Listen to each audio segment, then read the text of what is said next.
How's it going, guys? I'm your host Cragmar Gaming. Welcome back to another very special Adventure Quest video, and today's video we are going to be looking at the Cragmar's Ghost Challenge battle. And the main reason why you guys want to do this battle is because you want to get yourself the Geocastellum armor.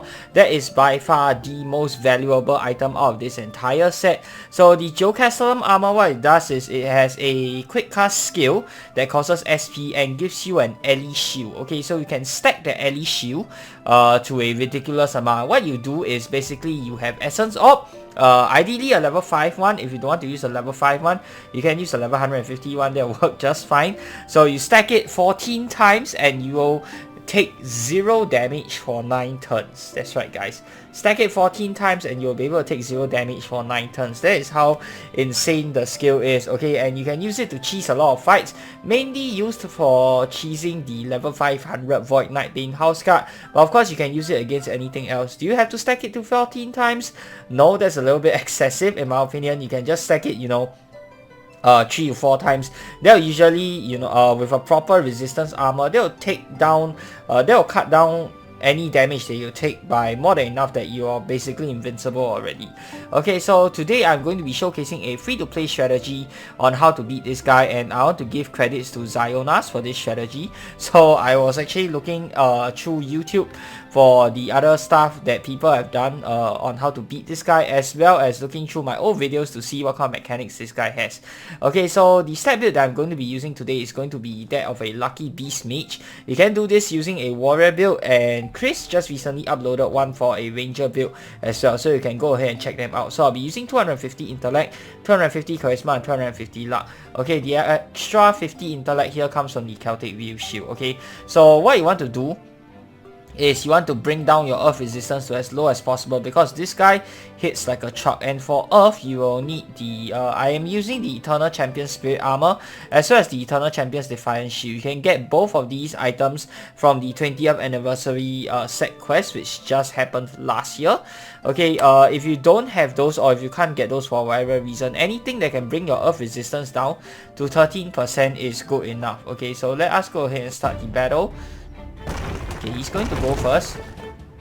And we still have our barrier up, that's why we didn't take any damage from Necromancer Cloak. So let me dismiss this because this is meant to be free to play. So for the pets, I will be using Fairy Godmother to go ahead and help damage him, heal my MP, heal my HP, and all that kind of stuff. So for the first round, we can start with healing MP. And another key item that you want here is Essence Orb, obviously. And then you want Shadow Feeder Pendant and any miscellaneous item that cuts your Earth Resist by 10%. The popular ones that I can think of are Head of Radius Dragon, though that does cost a turn, so I chosen to go with Minotaur's Pride instead. This will work better if you're running a warrior build, but even if you're not running a warrior build, Minotaur's Pride is still a pretty decent miscellaneous item to use. Next up, we want Shadow Feeder Pendant, gain as many turns as we can. Shield, we want Celtic Wheel for the intellect boost, and of course you want an Earth Shield. Okay, so for weapons, you can use any weapon. If you have Silas Staff, you can use it to help boost your spells and your nuking power. But if you don't have it, and I'm not running it today because Silas Staff can be a little bit tedious to get, you can choose not to run it. It's perfectly fine. And then, like I said, Earth Armor, and for the nuking armor, we are going to be going with Spellslinger's Obsidian Cloak. So Necromancer class, that will work best. Okay, for pets, you can use any pet. I've chosen to go with a healing one. If you want to go with a damage pet, that will work as well. So for Cragmar's mechanics, you can see here he has 87 to all defenses, which is about average. He has a soft damage cap of 880, which is pretty generous, so you don't have to be too worried about that. But he does have quite a lot of HP at around 17,500. Okay, you can see his resistances: weakest to earth at 150, and then you have weakness to wind at 120, neutral at 100% for both ice and light, and then of course it's resistant to all the other elements like fire, water, light, and darkness. You'll be nuking it with darkness today, even though it is the most resistant element for Cragmar. It doesn't really matter because your darkness nuke inside of your spell slinger or your necromancer cloak will have 6 hits, and that will help to overcome the soft damage cap quite easily. Now, The reason why you don't want to hit him with Earth is because hitting him with Earth, even though you deal more damage, it also powers up his next attack. And this guy already hits like a freaking truck, which you guys will see later. Even when I bring down my Earth resistance all the way, he's still going to hit very hard. So you want to try to not hit him with Earth as much as you can. Maybe for the finishing blow, if you just want a bit more damage, you can do that. But we are not going to be doing that today because we want to play it more safe. We want to play a bit more consistent and more reliable. Okay, I always want to put out consistent and reliable strategies so that you guys can copy it to a T. Okay, so starting off, let's go ahead and try and get some Shadow Feeder stacks. It will be a little hard because you can see his intellect is 275. We got very lucky there, so you want to get as many rounds as you can.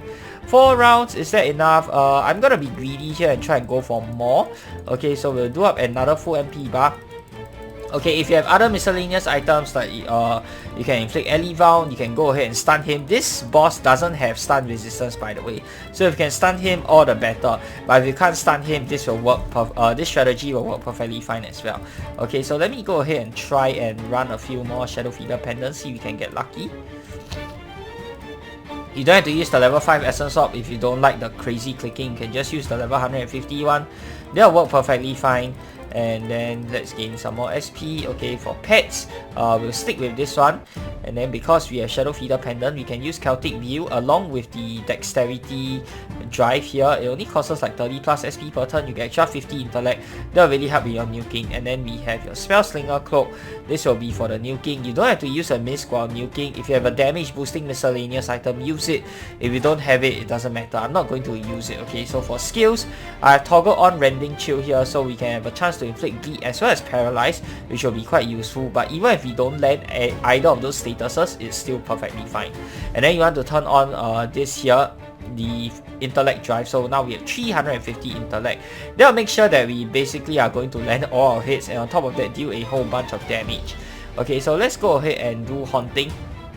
For this, I am just going to do the let me see here. The overcharge one is not that good because there is a soft damage cap, and the precise one I don't think we'll be able to hit the damage cap. So the regular one is probably what will work best here. So I'm going to do regular Haunting here. Yeah, because it's 80%, it's not even that great.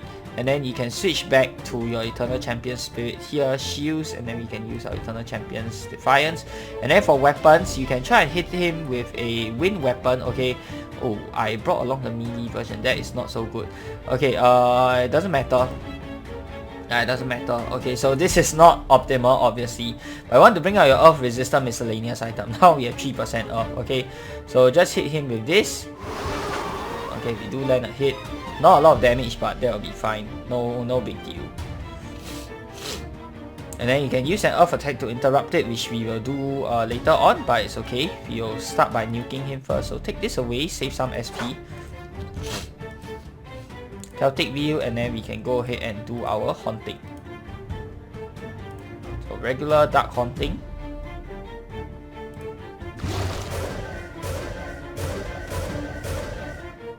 There we go, 6 hits, very nice. Go back into our Eternal Champion's Armor, Shield, along with the Eternal Champion's Defiance, and let's hit him with Earth damage so he doesn't get a boost to his attack the next round.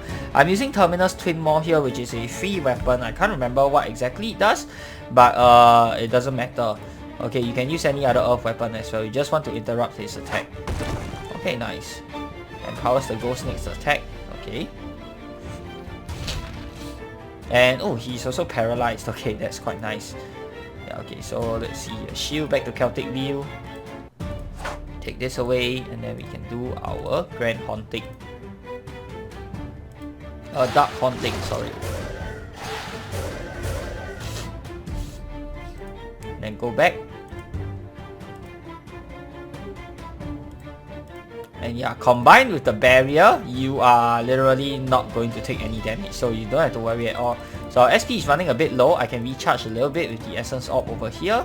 No problem. Let's attack. 2 misses. If you actually use a corresponding weapon, you shouldn't miss. Alright. I was a little bit, I was careless and brought the melee version instead of the magic one. But you know what? It's fine, it's fine. You're not going to be dealing much damage anyway because your main source of damage comes from the Necromancer Haunting. And because I have Charisma trained here, my Fairy Godmother, with getting 2 rounds, will be able to regain quite a bit of MP for me, which means I will be able to cast my spells quite a few more times, and that will be amazing. Okay, let's do Dark Haunting again.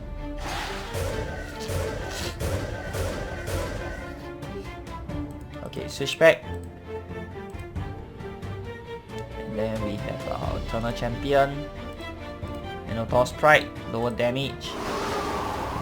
And this weapon also heals SP, by the way. It's not a lot, but you know, it does help with the upkeep. Okay, and because we have Rending Chill turned on, if you get lucky, you can paralyze it, which is even better. And that means we'll just keep building up our barrier, and yeah, we'll be unstoppable, man. Okay, so bring back Celtic View. Can take this away. Haunt. Very nice. So yeah, just keep going back and forth between nuking and your earth defense, and you will be able to take on this battle very, very easily and complete it with no big hiccups whatsoever. Okay, there we go. Fairy Godmother heals again. Very nice. So you can see our barrier isn't going down at all. That is how freaking amazing this is. Okay, go back. You still have 2 rounds of celerity left. If you're a warrior or if you're a ranger, you can nuke with the Toronto Rex instead. That has 8 hits, which will do a little bit better, I think, okay, in terms of damage. So yeah, use that if you're a warrior or a ranger. Then you just transfer your stats from intellect into strength. Okay, charisma and luck, I think you can keep those. I don't think you need endurance for this fight. So yeah, that's to maximize your damage and shorten the battle as much as possible. Also, if you have any other form of boosters, you can go ahead and use them to speed up the fight even more. Okay, I'm trying not to use too many stuff, or I'm trying to use stuff that's easily accessible, so that you know, just to showcase how you can do this. You can do this battle with the in the easiest way possible, because this quest, quite frankly speaking, yeah, this is a ridiculously long quest. It took me hell of a long time to get here, and good god, I really hate how they designed this quest. Please, no more of such similar quests. Please, staff, if you're listening, do not make such a stupidly lengthy quest again. That was ridiculous. Like, honestly, I had to go through like over 20 battles, I think. Most of them are under level, but yeah, it was still super duper annoying to go through everything. Yeah, I hated it, man. Absolutely hated it. Okay, so yeah, never again. Dark Haunting.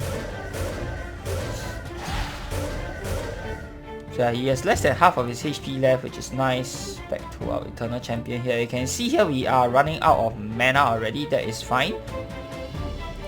You can go ahead and chuck an MP pot. You can go ahead and use your other MP regen items, but for the sake of speeding up the video, okay, I am just going to drink an MP pot. That is also the fastest way. You do start with at least 1 or at least 3 MP pots anyway, regardless of whether you're an adventurer or guardian. So yeah, it's not a big deal. You will have more than enough MP pots to do this entire quest. This is just to speed up everything. Enhancing its damage and defenses. Okay, I can't remember what exactly that does, but I don't really care either. Let's go ahead and now, okay, you can see all of the damage from our HP so far. It's only coming from Essence of. So your HP bar here for this battle is mainly just to serve as an extra SP bar for you to use. Okay, so that's what I'm going to be doing. Okay, let's see if you can get lucky again. We got very lucky on the first few Shadow Feeder casters. One turn, we will take that first. Yeah, I will take that first. Take this away. Celtic View.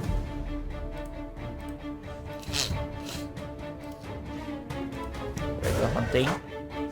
Oh! Okay. Oh yeah, he boosted his MRM. Oh, okay. That's what he did. Okay, never mind. Doesn't really matter. Yeah, with 350 intellect, you can still hit him quite consistently. Right, so you don't have to worry too much about that. Minotaur's Pride, and then you can just attack. Oh, miss as expected, but doesn't matter. And of course, lucky heals from the pet is always nice. Earth attack to interrupt it. Okay, first of all, let's go ahead and get Shadow Feeder again, as you can get another round.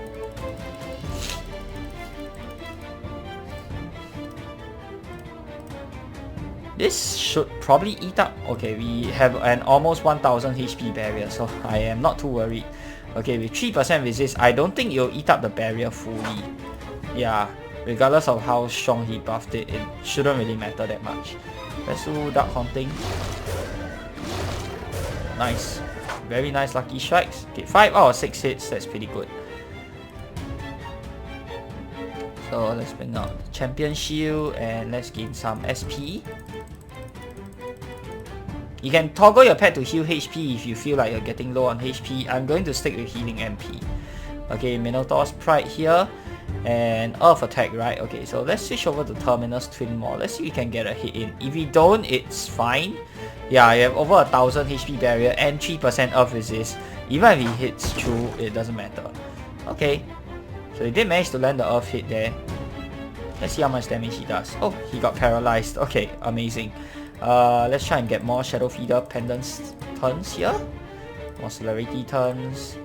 Oh, okay. Not enough SP. Okay, still can't get it, damn it.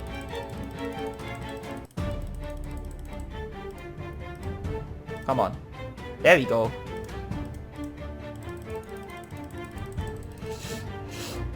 So yeah, you can see here for the entirety of this battle, my whole HP bar is literally just used as a secondary SP bar.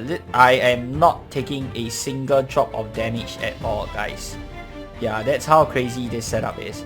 Okay, so let's do regular hunting. Oh, nice. Okay. Gain some more SP. Switch back to the champion armor. Champion shield, and we can hit him with a wind weapon now. Oh, don't forget our earth resistant miscellaneous item.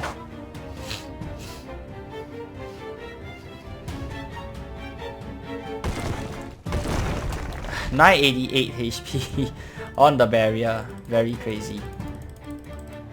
Okay, Shadow Feeder again. Oh, nice, we got it. Even if you are unlucky, don't be too worried. You can just heal up with a HP pot, or you can use the Haunting skill from Necromancer if you want to do that, but just heal up with the HP pot, man. You will get some anyway, so might as well use it to its fullest potential. Okay, so let's see. Normal Haunting. Let's go.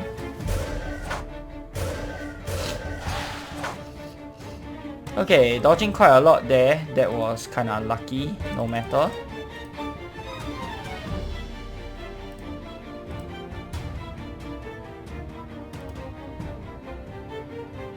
And let us go use this and attack. Okay, healed a bit of SP from the weapon. Would have healed more if I had used a magic version because I would be able to hit it. Oh, oh lord. Oh, he cut through the entire barrier. Oh god. Okay, now oh yeah, wow. Okay, that was not good. Okay, which means he is dealing a crap ton of damage now. So what you want to do is basically just nuke him down. He gets another turn, you're dead.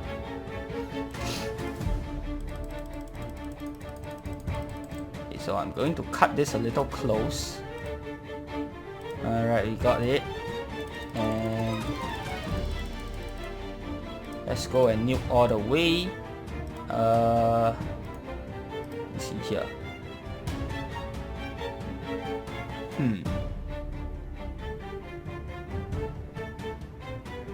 I am going to do...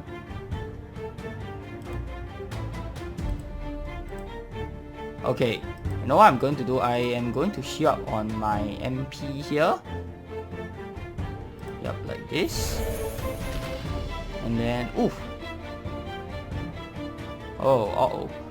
Okay, so now it's do or die. Let's go. Celtic view. Yeah. Alright. Let's see if we get this or not. Okay, so let's do Grand Haunting to finish it off. I think this should be enough, hopefully.